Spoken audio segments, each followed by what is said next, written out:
बिस्मिल्लाहिर्रहमानिर्रहीम। नाज़रीन अस्सलाम वालेकुम, खुशामदीद कहते हैं आपको अपने YouTube channel the visible fact में। दो बड़ी चीज़ें हैं जो आज आपके साथ हम लोगों ने डिस्कस करनी है। नंबर एक कि आपको पता है तमाम लोगों को कि आर्मी चीफ़ आसिम मुनीर साहब जो हैं उनकी मज़ीद 2 साल के लिए जो है वो एक्सटेंशन हो गई है। यानी मज़ीद 2 साल जो है वो आर्मी चीफ़ रहेंगे। ये एक्सटेंशन नहीं है, आप यूँ कह सकते हैं कि ये एक तरह की यूँ कह लें कि उनकी मुद्दत मुलाज़मत में जो है तोसीह है, या उनकी मुद्दत मुलाज़मत ही तकरीबन कोई 5 साल तक की है, 3 साल की उनकी मुद्दत मुलाज़मत नहीं है। अब आर्मी चीफ़ की तो ज़ाहिर-सी बात है मुद्दत मुलाज़मत 5 साल के लिए है, लेकिन पाक फ़ौज के अंदर एक और बड़ी तकर्री जिसका पाकिस्तान की सियासत के ऊपर हमेशा पाकिस्तान के हालात के सियासी हालात के ऊपर ख़ास तौर पर सिक्योरिटी स्ट्रेटजिक हालात के ऊपर और दीगर जो हमारी ख़ारजा पॉलिसी होती है, उस हवाले से जो है वो हमेशा से एक अहम किरदार रहा है, वो डीजीआईएसआई की तकर्री है। अब डीजीआईएसआई साहब आसिम मलिक साहब हैं इस वक्त, और क्या आसिम मलिक साहब को भी एक्सटेंशन मिलने जा रही है? क्या होने वाला है आगे, ये हमारे पास एक बड़ी अहम खबर आई है, वो आपके साथ हम लोगों ने डिस्कस करनी है। दूसरा आपको आपके साथ ये चीज़ डिस्कस करनी है कि मतलब जेल के अंदर खान साहब, इमरान खान साहब, आपको पता है कि इस वक्त जेल में मौजूद हैं। तो जेल में इस वक्त जो है वो उनके साथ क्या सलूक हो रहा है, उनको किस किस्म की मेडिसिन्स दी जा रही हैं, ये एक बड़ी अहम शख्सियत की जानिब से ट्वीट किया गया है। अमरीकी शख्सियत है जिसने इमरान खान की को जेल में ये दी जाने वाली मेडिसिन्स के हवाले से जो है वो ट्वीट की है। अब वो कौन अमरीकी शख्सियत है, बड़ी अहम शख्सियत है, जब मैं आपको बताऊँगा तो आपको अंदाज़ा हो जाएगा।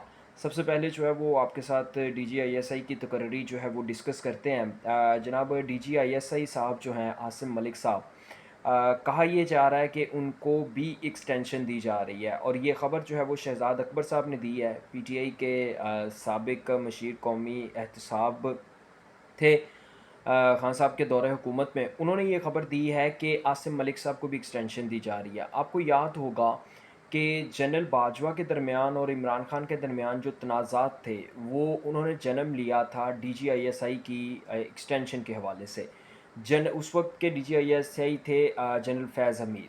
अब इमरान खान साहब चाहते थे कि जनरल फैज़ हमीद ही डीजीआईएसआई रहें, और जनरल बाजवा चाहते थे कि नदीम मलिक साहब को डीजीआईएसआई बना दिया जाए, जिसके ऊपर ये सारा तनाज़ा जो है वो इमरान खान साहब का इस्टेब्लिशमेंट के साथ खड़ा हुआ था। अब चूँकि ये फ़ैसला हुआ है कि मौजूदा निज़ाम ही चलेगा, जिस तरह से सिस्टम चल रहा है या जो भी सेटअप चल रहा है इस वक्त, यही सेटअप आगे चलेगा और आगे बढ़ेगा। तो इसी सेटअप में डीजीआईएसआई आसिम मलिक साहब का भी एक बहुत अहम किरदार है, अहम रोल है। तो उनको भी साथ लेके चलना पड़ेगा। अब ज़ाहिर-सी बात है, अगर आर्मी चीफ़ आसिम मुनीर साहब की एक्सटेंशन हो जाती है, यानी कि उनकी मुद्दत मुलाज़मत बढ़ जाती है, तो उसके साथ-साथ आसिम मलिक साहब की मुद्दत मुलाज़मत भी लाज़मी तौर पर बढ़ेगी। यानी कि वो भी उनकी डीजीआईएसआई होने की जो तकर्री है, या उनके डीजीआईएसआई होने में एक्सटेंशन दी जाएगी उनको। मज़ीद उनकी मुद्दत मुलाज़मत जो है वो बढ़ा दी जाएगी। इसका मकसद, इसका फ़ायदा क्या होगा? इसका फ़ायदा ये होगा कि मौजूदा सेटअप के अंदर किसी भी किस्म की कोई भी छेड़खानी या रद्दो-बदल जो है वो नून लीग के लिए बहुत ज़्यादा ख़तरनाक साबित हो सकता है, और नून लीग इसीलिए फूँक-फूँक के कदम रख रही है कि जब तक ये सेटअप चलता रहेगा तब तक नून लीग की हुकूमत चलती रहेगी। जिस दिन ये सेटअप ख़राब हुआ या इसमें किसी किस्म की कोई तब्दीली हुई, कोई रद्दो-बदल हुआ, उस दिन जो है वो नून लीग की हुकूमत भी नहीं रहेगी, और नून लीग की हुकूमत में और पाकिस्तान की जो सियासी हुकूमत है या पाकिस्तान के सियासी हालात हैं, उनमें भी रद्दो-बदल आ सकता है। इसी चीज़ को मद्देनज़र रखते हुए अब डीजीआईएसआई आसिम मलिक साहब की एक्सटेंशन जो है वो भी ज़ेर गौर है। अभी तक नाफ़िज़ुल अमल तो नहीं हुई है, लेकिन ये मैं आपको एक ख़बर दे रहा हूँ कि आइंदा आने वाले दिनों में बकौल शहज़ाद अकबर साहब डीजीआईएसआई की जो मुद्दत मुलाज़मत है उसको बढ़ा दिया जाएगा। अब उसके ऊपर मैंने आपको ये एक दलाइल भी दिए हैं कि उनकी मुद्दत मुलाज़मत बढ़ाना क्यों ज़रूरी है, ताकि इस सेटअप को स्मूथली तरीके से चलाया जा सके। दूसरा, अगर आपको पता है भारत के साथ हमारे ताल्लुकात जो हैं वो अभी बहुत ज़्यादा कशीदा हैं। अभी हालिया हम लोग एक भारत और पाकिस्तान जो है वो एक बड़ी संगीन जंग से जो है वो वापस आए हैं। तो इस सूरत हाल में भी DGISI आसिम मलिक साहब का एक बड़ा अहम किरदार रहा है। उनकी इंटेलिजेंस जो थी और ख़ास तौर पर उन्होंने जो मतलब राब्ते किए थे भारत के अंदर, उनकी हिकमत अमली जो है वो काफ़ी कामयाब रही है जंग की सूरत हाल में। तो उनकी इस कारकर्दगी को भी मद्देनज़र रखा जा रहा है कि पाकिस्तान के हो सकता है कि आइंदा आने वाले दिनों में मज़ीद हालात ख़राब हो जाएँ भारत के साथ।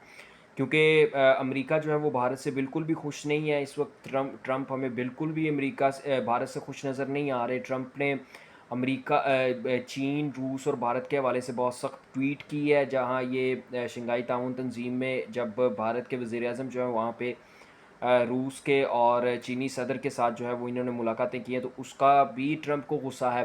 तो उस गुस्से को कम करने के लिए आलमी दुनिया की या अपने लोगों की तवज्जो हटाने के लिए मोदी इलेक्शन जीतने के लिए पाकिस्तान के ऊपर लाज़मी तौर पर दोबारा जो है वो अटैक कर सकता है, इसमें किसी किस्म की शक नहीं है। तो इस सूरत हाल में भी DGISI आसिम मलिक साहब का होना बहुत ज़रूरी है। अब दूसरी खबर की तरफ आ जाते हैं।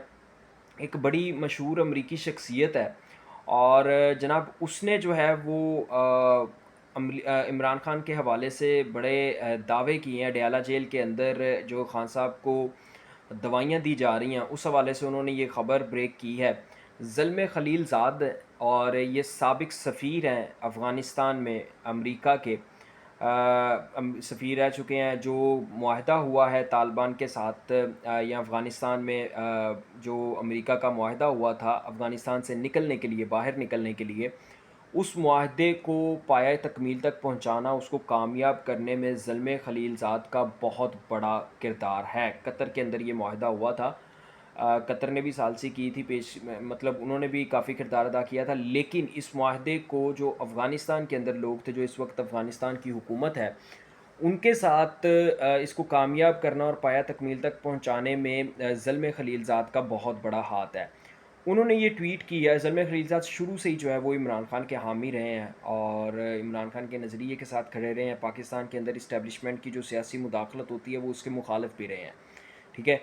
उन्होंने ये ट्वीट की है कि इमरान खान को जेल के अंदर जो है वो इंसुलिन दी जा रही है। अब इंसुलिन जो है अगर वो डायरेक्ट दी जाए खाने के अंदर और एक बंदा जो है वो डायबिटिक भी नहीं है, तो इंसुलिन जो है वो आपके दिल पे बहुत बुरा असर डाल सकती है। आपके दिल की धड़कन को, आपके दिल की हरकत को जो है वो रोक सकती है, नुकसान पहुंचा सकती है। तो उन्होंने ये इंकशाफ किया है कि इमरान खान को जेल के अंदर जनाब इंसुलिन दी जा रही है। किसी भी हवाले से जो है वो खान साहब की बहनों के हवाले से जो है वो ये बात अभी तक को तस्दीकशुदा नहीं है, लेकिन ये ज़ल्मे खलीलज़ाद ने जो है वो ये अब ट्वीट करके बात बताई है। अल्लाह करे कि बात झूठी हो। अल्लाह तमाम लोगों की हिफाजत करे। अल्लाह ताला तमाम लोगों को अपने हिफ्ज़ ओ अमान में रखे। जो सियासी कैदी हैं या वैसे जेल में कैदी हैं, अल्लाह तमाम लोगों की जानों की हिफाजत करे। अब तक के लिए इतना ही। आपसे मुलाकात होगी अगली वीडियो में। अल्लाह हाफ़िज़।